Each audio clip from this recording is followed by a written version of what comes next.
Hello les parents, comment allez-vous? Comment gérez-vous ce début d'été et cette chaleur caniculaire? Nos petits prennent cher quand même. Le moindre effort nous fatigue tous, mais bon. Personnellement, les beaux jours me mettent quand même de bonne humeur. L'hiver a été tellement long et pluvieux que j'en profite un maximum.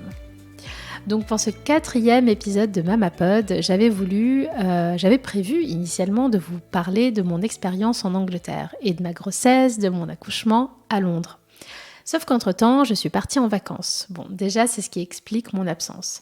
Mais pour la petite histoire, mon mari et moi sommes partis sans notre fille. Alors j'ai voulu consacrer un épisode à ce sujet. En gros, on s'est offert une déconnexion parentale. Quand on pense à la déconnexion parentale, on pense surtout aux parents au bord du burn-out et qui doivent, pour des raisons de survie, laisser la main et fuir leurs enfants quelques jours. Bon, on n'en était pas encore là, nous. C'est sûr que le quotidien est parfois éprouvant, mais je crois qu'en vrai, on a eu envie de retoucher, de regoûter à notre vie d'avant. Celle d'avant la grossesse, avant l'arrivée de notre fille. Fermer les yeux et retourner quelques années en arrière, quand se déplacer était simple, léger, sans stress, quand on était propre, soigné, apprêté, qu'on sentait bon et qu'on marchait dignement. Enfin bref, vous voyez le tableau. À deux, on a parcouru un petit peu le monde. On prenait le temps chaque année de partir quelque part, loin, avec nos backpacks sur le dos. Le Japon, la Tanzanie, la Colombie, des destinations qui nous faisaient rêver, des activités sur place qui nous forçaient à nous surpasser, comme la fois où on s'est lancé dans un trek pendant 4 jours coupé du monde dans la jungle colombienne. Sauf qu'entre le Covid, la grossesse et ma nouvelle vie de maman, on a mis de côté notre intérêt pour les voyages touristiques. On a beaucoup voyagé, cela dit, avec notre fille, et ce depuis ces 2 mois. Mais à chaque fois, c'était pour retrouver des membres de la famille. Donc ça ne compte pas. Donc je dirais qu'en 2023, il était temps de repartir à l'aventure. Et c'est là qu'on s'est mis à se poser plein de questions. Déjà, où? Où partir? Est-ce qu'on part avec notre fille ou pas? Quels sont les pays kids bébé friendly? Et s'il lui arrivait quelque chose sur place? Comment sont les hôpitaux? Et concernant le jet lag, comment va-t-elle s'en remettre? Puis sur place, on ne pourra pas profiter entièrement de ce qu'offre la ville. On ne pourra pas faire de vraies sorties le soir. Il va falloir aussi se bloquer en milieu de journée pour qu'elle fasse sa sieste.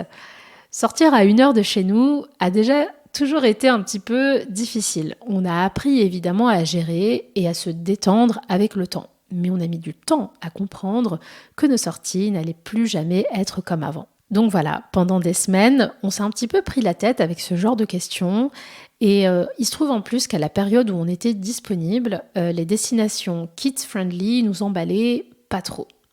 Mais je vais être honnête avec vous, au fil de nos recherches, on a surtout compris qu'on voulait profiter à 100% de nos vacances et kiffer comme des grands. Alors désolé mon bébé, mais ce premier gros voyage post-Covid se fera sans toi.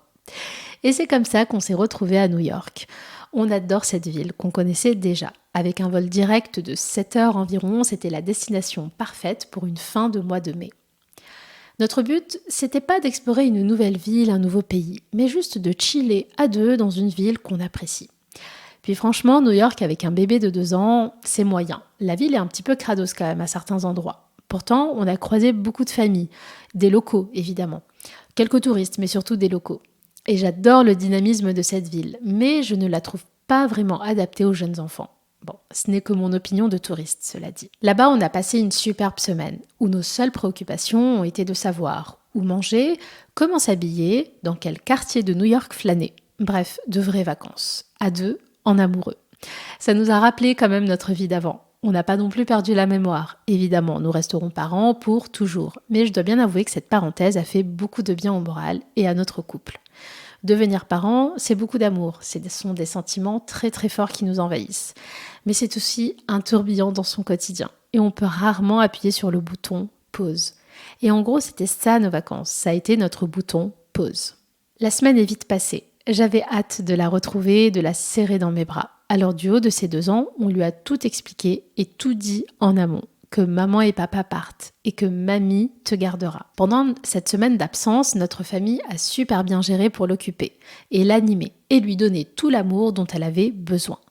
Mais passé 5 jours, elle a commencé à nous réclamer et les vidéocalls n'ont plus suffi. Il n'y a pas eu de drame, heureusement. Elle a fait ses nuits et elle a mangé comme d'habitude, mais il était temps qu'elle retrouve son papa et sa maman. En revanche, le revers de la médaille est qu'il semblerait que son style d'attachement ait été un petit peu perturbé. Car depuis mon retour, elle accepte moins la séparation, sûrement par peur que je m'éloigne d'elle à nouveau. Les au revoir le matin à la crèche sont à présent un petit peu plus compliqués. Le style d'attachement, appelé aussi la théorie de l'attachement, c'est le lien émotionnel entre l'enfant et la personne principale qui s'occupe de lui, et donc souvent la maman.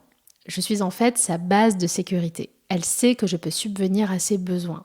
En mon absence, ce sentiment a subsisté les premiers temps grâce à ma famille, qui l'a beaucoup rassurée et qui s'est très bien occupée d'elle. Mais son besoin de se reconnecter à ses parents a fini par prendre le pas.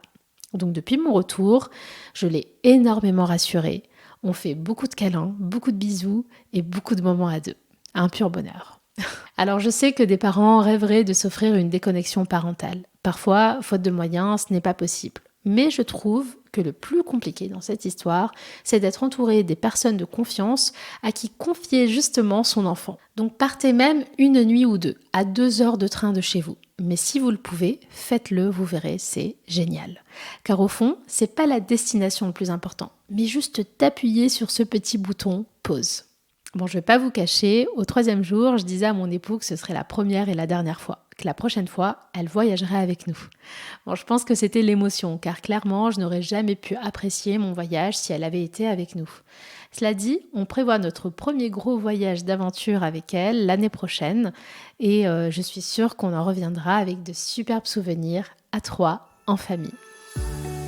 C'est déjà la fin de l'épisode. On se retrouve bientôt pour un nouveau sujet. En attendant, je vous invite à suivre mon compte Instagram Mamapod, où vous pourrez suivre des petits bouts de notre quotidien, car on part bientôt en vacances justement avec notre fille. Elle a pris l'avion la dernière fois il y a 1 an tout pile, donc elle ne s'en souvient pas du tout. Et pour l'occasion, j'ai l'intention de lui acheter un avion pour commencer à lui parler de ce voyage. Un petit avion en jouet, on est d'accord. Je me prépare aussi à l'occuper car cette fois-ci, elle aura son siège pour elle toute seule comme une grande. Bah ouais, parce qu'à 2 ans, je crois que toutes les compagnies aériennes imposent le billet d'avion pour l'enfant. Donc je partagerai tout ça sur Instagram, donc je vous invite à suivre le compte Insta Mamapod. Je vous remercie de m'avoir écouté et je vous dis à très vite. Salut!